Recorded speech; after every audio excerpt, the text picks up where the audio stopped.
We're 3 days into the Matt Berkey Nik Airball Heads Up Challenge, and as it stands right now, the players are approximately even, with Berkey up about 35K total after the first 3 matches. In this video, I'm going to talk about the betting line for this challenge and which side I would take if I was betting on the match. And I'm also going to show you how to calculate expected value and calculate variance in these types of matches, so that if you do bet on matches like this in the future, you can do so in a more educated way.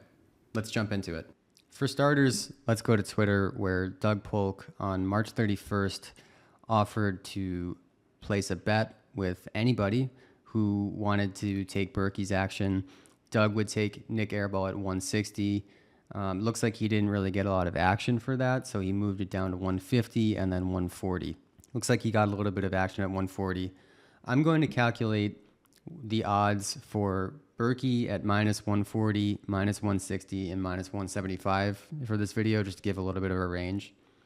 And then after Doug got some action at Airball plus 140, he then announced that he wanted to start coaching Nik Airball. He did offer the option to cancel the bet with him for anybody who did take that action. But this is kind of the first interesting point that I want to go over, which is that when you're betting on these things, especially when you're betting on players who have a lot of money, you never really know who's coaching who unless they announce it publicly. And so it's very hard, unless you know the people in these bets personally, to know how good each player is and what types of coaching, what types of information they're getting behind the scenes. So that right there makes these bets kind of a gamble from the start. You just don't have the information that you need really to make a very educated bet. Later on, Doug Polk said that he bit off more than he can chew by offering to coach Nik Airball and was going to dial that back a little bit. So you can assume whatever you want about that. It seems like Nik Airball is not the most coachable player, because Doug seemed to be having a pretty hard time. So definitely that looks better for Berkey for sure. All right, so let's take a look at what I've calculated here. So I'm going to go over the parameters I used for my expected value calculations that I did for this heads up match. For the total number of hands played in the match, I chose 4,000.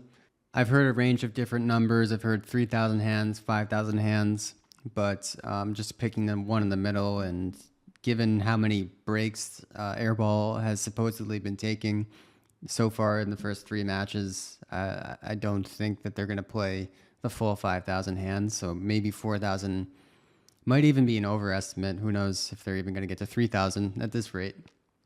But anyway, 4,000 hands should be close enough. The fewer hands they play, the worse it is to take Berkey as a favorite in the match, because there's going to be more variance, so it's going to be less likely that the more skilled player will win. For standard deviation, this is the variance in the players' win rates. I've chosen 175 big blinds per 100, and there wasn't really a super educated reason for why I chose this number. I think that over 200 for no limit hold'em is pretty hard to achieve.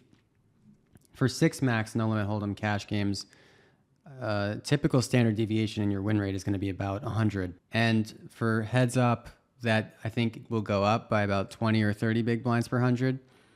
And Berkey and Airball are playing really deep stack, so I think it's going to go up even significantly more than that. But the highest standard deviation I've ever heard of is when Ben Solsky, Sauce123, was talking about his PLO heads-up games with Isildur. And he said that those standard deviations were around 300, I believe. And so, I mean, heads-up PLO with Isildur, I don't think you're going to approach standard deviations like that in Hold'em. So maybe this is a slight underestimate. Again, it would work the same way as the hands. If the standard deviation was higher than this, then it would be worse for betting on Berkey. But I don't think it's going to be significantly higher than 200. So let's just go with this, 175. At minus 160, the payout for Berkey, if he wins, is $62.50 in profit. At least according to my research, I'm as confused by American odds as a lot of people are. So I hope that's correct, but I think it is. And then what I've done is I've taken a bunch of theoretical win rates for Berkey, ranging from 0, so he has no edge on Nik Airball, to 40 big blinds per 100, which is, I think, probably the upper threshold of what I would expect his edge to be in this match. And that's like really if he's just crushing Airball.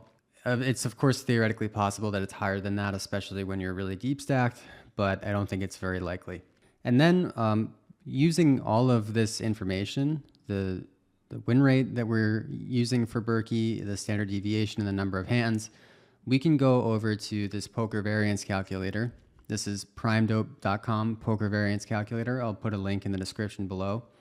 And you basically just type in the win rate, the number of hands you want to simulate, and the standard deviation. So I'll calculate a win rate of 10 big blinds per 100. And then this variance calculator, I'm not going to go into everything that it tells you, but if you want to learn more about it, I have a number of articles on my blog using this variance calculator, which go into more detail. But for the sake of this video, the stat that we're really interested in looking at is this one right here, the probability of a loss after 4,000 hands. And if Berkey is at 10 big blinds per 100, then that probability of a loss is about 36%, and his probability of winning is 64%.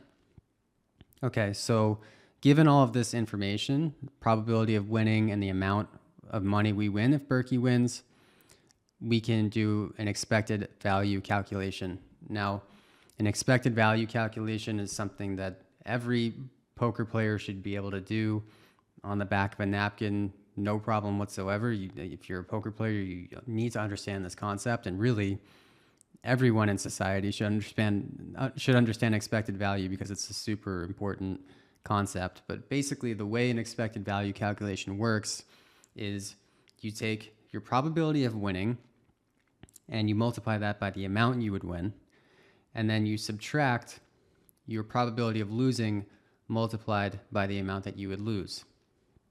So in this case, I have the amount we would win is 6250 times our probability of winning, which is in this cell, 64%. And then I subtract the amount we lose, which is our, I'm using a $100 bet here.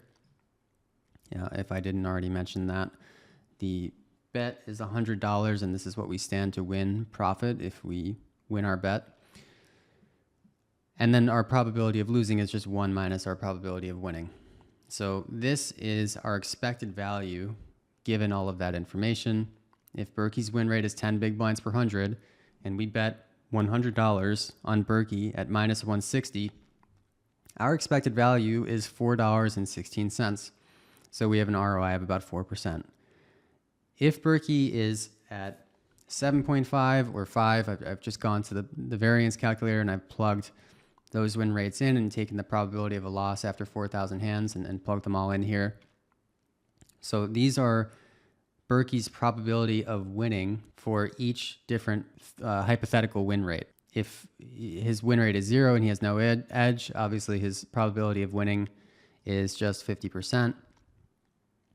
And then if he has a massive edge of 40 big blinds per 100, his probability of winning goes to 92.6%.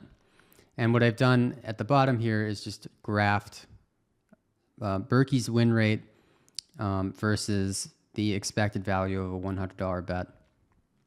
So if Berkey is actually break even, if he doesn't have an edge on Nik Airball, then our expected value of this bet is going to be about negative $19 or negative 19%. And if he has a massive edge, our bet is going to yield positive 50% expected value. So we're going to make $50 on a $100 bet. And the sort of break-even point is right around here. So somewhere between, if Berkey's got a 7.5 BB per 100 win rate and a 10 BB per 100 win rate, so probably around 8 or 8.5 big blinds per 100, That's our point of indifference. So if we're betting on Berkey at minus 160, that means we think that Berkey's win rate on Nik Airball is going to be at least 8 big blinds per 100, roughly. So that's the big takeaway from this. So in conclusion, with Berkey at minus 160, the bet doesn't really become an appealing bet, in my opinion, until you get above 10 big blinds per 100. At 10 big blinds per 100, your ROI is less than 5% probably. And at 15 big blinds per 100, your ROI is jumping up to about 15%. So that's obviously a pretty appealing bet to take. But if you think that Berkey is just around 10, I mean, it's not really a dreamy bet. I mean, you could say it's plus EV. This is before the VIG. So yeah, it's not great. And in order for Berkey to win at 15, he basically needs to be either really good at heads up, or Nik Airball needs to be really, really bad at heads up, or some combination of those two. And it's not really clear how bad of a poker player Nik Airball is. Berkey has said many times that he's never played or studied heads up. And so, although I think Berkey should definitely have an edge, and that's why I haven't even calculated if Airball has an edge, what it would look like. But if Berkey has a huge edge, that's most likely just going to be coming from Airball playing really recklessly. And it seems like Airball is basically just a recreational poker player, but you never really know. Again, you don't know what sort of coaching he's getting, and you can't really just go by how he's played on streams recently, because people do tend to play a lot more wild on streams so that they get invited back to those games and create a lot of action.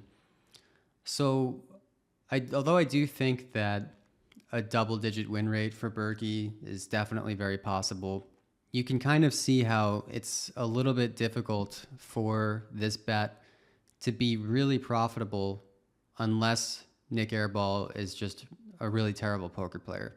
And that may be true, but there's no way we can really say for sure unless you have a lot of sample on Nik Airball's play, which I personally don't. I've only watched him play a couple of times. I know he's been on streams for a while, so maybe other people have more information than I do.